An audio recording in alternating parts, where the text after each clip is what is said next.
kind of sort of falls away. So what it means that you can pretty much choose your depth and stick there. Are we all going guided this afternoon? Attitude, this is Cobalt. Yeah? Okay. So, does anybody have any known ear problems? Okay. If that's the case, then if you want to use the mooring line at the front of the boat, you're more than welcome to do so. Okay. Just go down, hand over hand if you need to, whatever works. For everybody else, you're more than welcome, because we are in such shallow water, once we jump off the back, to just descend straight down and meet underneath the boat. Okay, it's entirely up to you. Peter's also going to be in the water. Okay, he's going to be my tail gunner this afternoon. And in essence, what we're going to do, we're just going to chill out, having had a buoyancy check done, which Peter and Deb are going to assist with the surface. Alright, and we're just going to make our way on a very lazy tour around the area. Going to go that way, turn around, come shallow, and then go that way. Alright, that's the simplest way of saying it, but we're going to be following the contours, etc. This is one of those dive sites where you don't have to go very far, but there's a lot of detail in a very small area.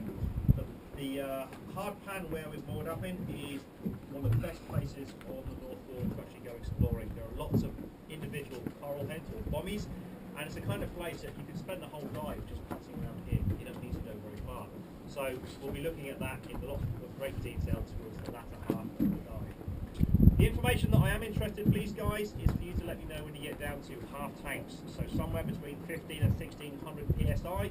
Please get my attention. Give me T for turnaround, 1.5, 1.5, whichever way that you've been taught to signal half tanks. It's really important that we actually see that signal and I can respond back.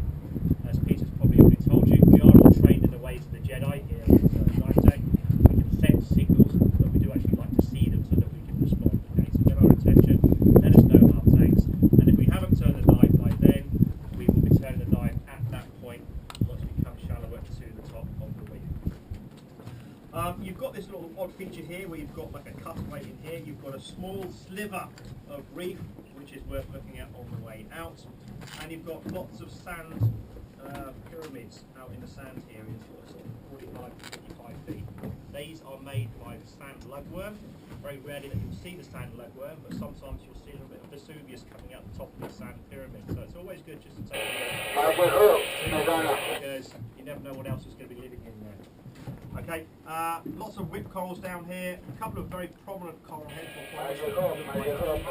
It's always worth looking under that kind of stuff because the critters tend to use it as shade from the main sun. Even though we're going to be in sort of 40, 45, 50 feet,